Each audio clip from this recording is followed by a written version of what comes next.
One of the primary reasons that narcissist-psychopaths are so adept at getting you into their trap so they can take advantage of you is because they are so adept at reading your body language, watching your mannerisms, the way that you talk. They are inside your head.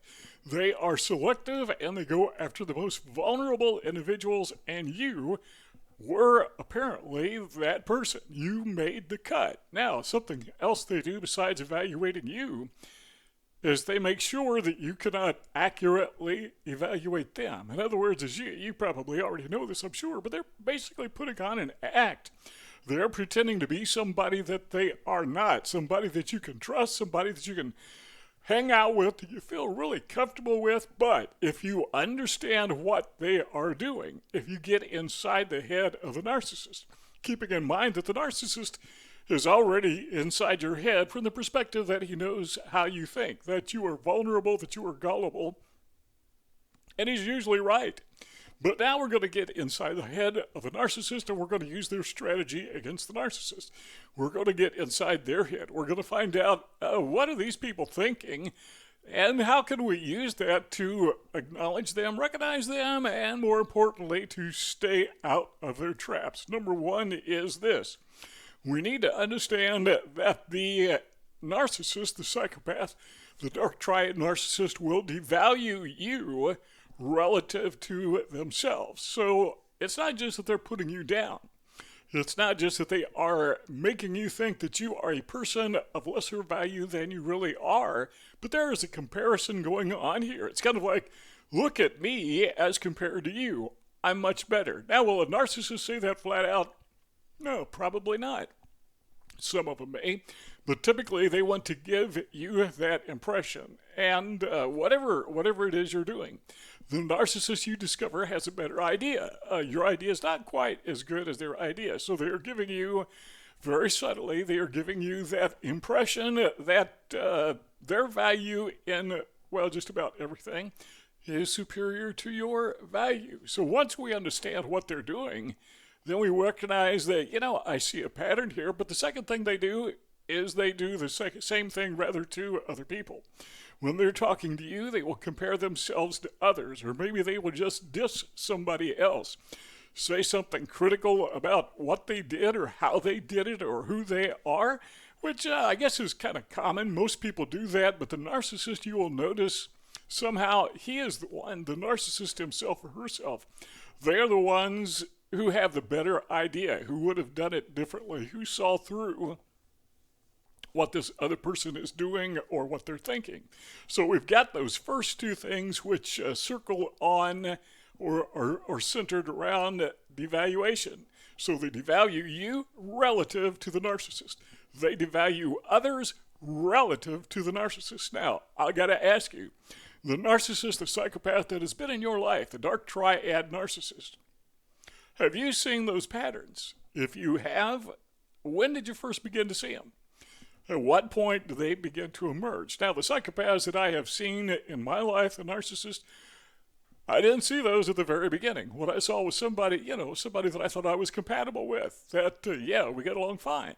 But eventually, those patterns emerge. Number three is they hide their weaknesses and their vulnerabilities because, well, they got a lot of them.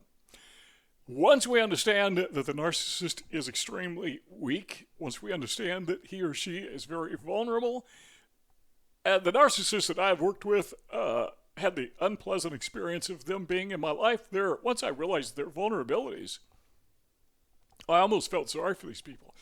The damage they did to other people's lives kind of kept me from feeling too sorry for them, but it's as if they know how vulnerable they really are. They know how weak they really are. They know how void of character they really are. And they're trying to compensate for that. That's why they behave like narcissists. That's the whole idea. As I said in other videos, it's kind of like they see this deficit, think of a big hole in the ground, and they want to fill that. Now, a lot of times, they're not as bad as they think they are, but a lot of times they're worse. So they're trying to fill that hole, real or imagined, at your expense and at the expense of others. So once we realize, okay, now we're inside the narcissist head and we see that what he or she is doing is they are trying to hide their weaknesses and their vulnerabilities, we can't help but to ask ourselves a question.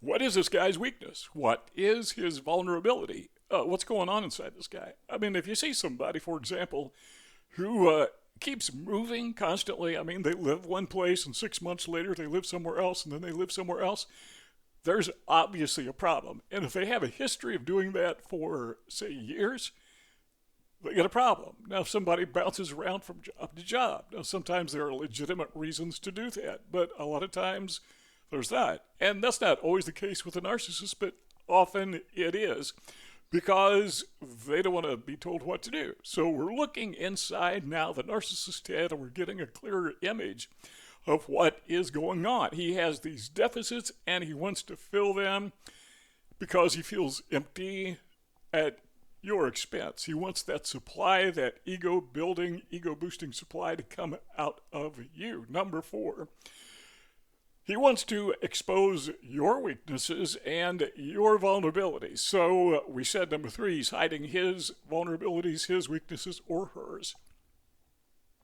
And remember what we said, number 1, they're comparing themselves to you. Well, this fits with that. So what he or she is doing is they're saying, I don't have these weaknesses. I don't have these vulnerabilities. Trying to convince themselves and to make sure that it's understood that they're nowhere nearly as vulnerable as anyone else. They compare themselves to you by exposing you.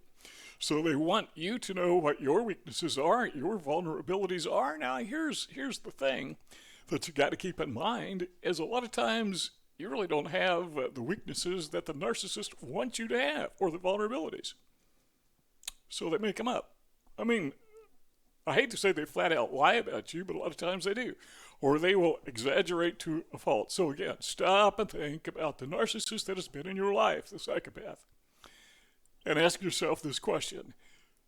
Did they expose the weaknesses or try to in my life and my vulnerabilities, some of which were real, but did they invent things or exaggerate things? Try to make people convinced that I was far worse than I really am, or maybe that I believe something that I don't believe? And one of their favorite tactics, and you really got to be aware of this, is the narcissist loves to tell other people that you don't like them. They love to tell other people that you have been trash talking them behind their back because they know instantly that person is going to hate you. That's how they manipulate other people. So they are exposing your weaknesses when they do that by convincing others that your weakness is, you're a gossip, you're a slanderer. You are misrepresenting them. And you know good and well that the narcissist, in hindsight, you know very well that the narcissist is the one who is misrepresenting you, not the other way around. He is the one doing the slandering. She is the one doing the gossiping. So, we call that flipping. They just get the story backwards by design. And again, it's all about elevating themselves by pushing you down, devaluing you. All right, that takes us to number 5. How do they explain themselves? Have you ever thought of that? The narcissist obviously, not at the beginning, but eventually they obviously have a serious problem. A big problem. And they've got a whole series of problems. They have these failures throughout their lives. And how do they explain that? What I have seen in the narcissists that I have dealt with in my life, and I'm nearly 70 years old. I've seen a thing or two over the decades, and one of the things that I've learned is that narcissists love to explain away their flaws by saying, it's just a big misunderstanding. They may not use those terms, but they're very good, very adept at explaining away the truth, explaining away reality, by convincing you that what you saw and heard with your eyes and your ears was, what you saw, that wasn't quite right. You must have seen it wrong. You heard the wrong thing. You didn't hear the whole story. You didn't see the whole story. Let me fill you in the blanks, and they typically make stuff up. Or they try to tie ends together that were never intended to be tied together. So they like to use that big misunderstanding strategy, and I have seen that so often. Another thing you got to watch out for. Getting inside the narcissist's head, this is kind of a reflection of what we've said earlier, is they love to put you in a bad light. Now, when I was working on my notes, I was thinking about this. And I thought, how can I best explain this principle? Now, you have probably seen professional photographs of movie actors, famous people, movie stars, professionally done in a studio, or maybe an outtake of a movie, and they look so perfect. I mean, the lighting is perfect, their hair is perfect, the surroundings are perfect, and then you've got the photographer. What do they call those people that take pictures of celebrities? I can't think of the name off the top of my head. Maybe they're just out and about grocery shopping, or they see them in a mall, maybe they see them at a beach, and it's just a snapshot of what they really look like.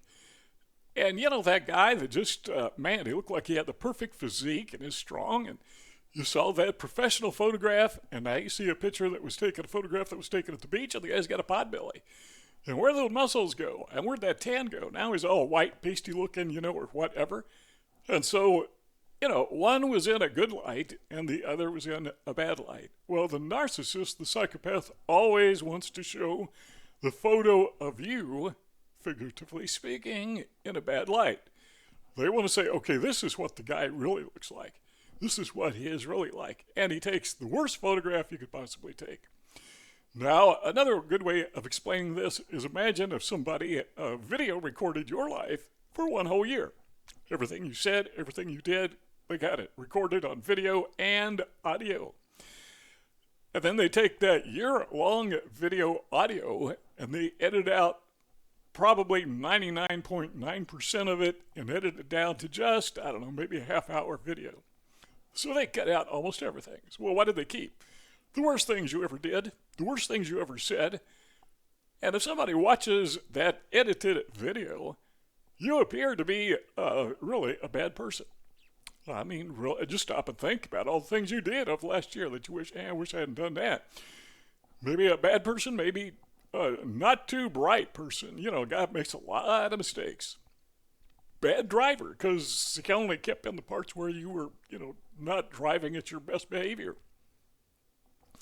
That effectively is what a narcissist does when he presents you to other people. He puts you in a bad light. He edits out, or she edits out all the positives, all the neutral, and only keeps the worst of the worst of the worst, and then they elaborate. Then they exaggerate, and then they have a commentary. You ever watch something, maybe a movie on YouTube, it starts with dark music, kind of like vampire music. When they're presenting somebody that the producer, the director doesn't like. It's what the narcissist does do. I mean, it's not real music, obviously, but they are presenting you in the very worst light they possibly can. People believe them. The next thing we need to do, getting inside the narcissist's head, is they will exaggerate your offenses. Now, we just said that, so we don't need to talk about this a lot, but the narcissist will be offended, or at least pretend to be offended. Usually they really are offended. Psychopaths, they just touch you by something that you said or something you did. And it's something that would probably not offend a neurotypical person. Just a normal person would not offend these people. But the narcissists are easily slighted.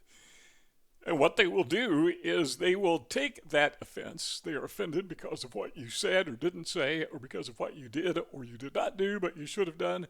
And they blow it way out of proportion. They will exaggerate it. And again, like we said, number 6, they're putting you in a bad light. By number 7, exaggerating your offenses. All right, number 8 is this.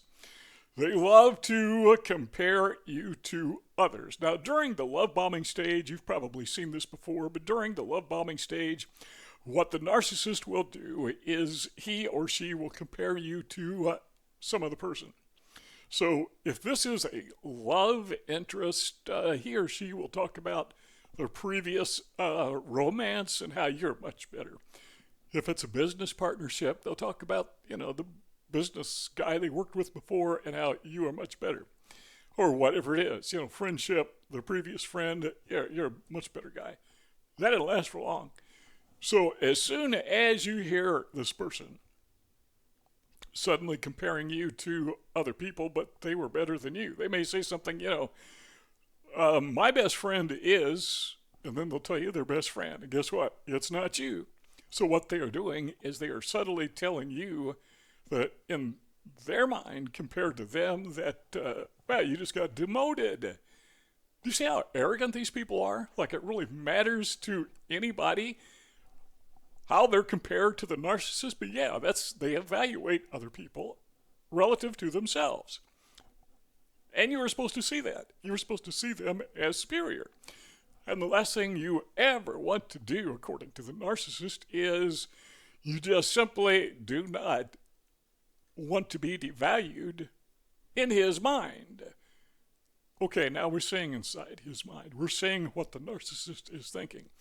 We know when that begins, okay, this is probably a problem here. This is a psychopath. This is a indication I'm dealing with a dark triad narcissist, and time to back off. Watch out for the trap. Time to back off. 2 rectangles on the screen. Let's keep talking if you want. What you do is you click on one of those 2 rectangles, enter conversation. It'll just go on as long as you want. But if not, we want to thank you for stopping by and see y'all next time.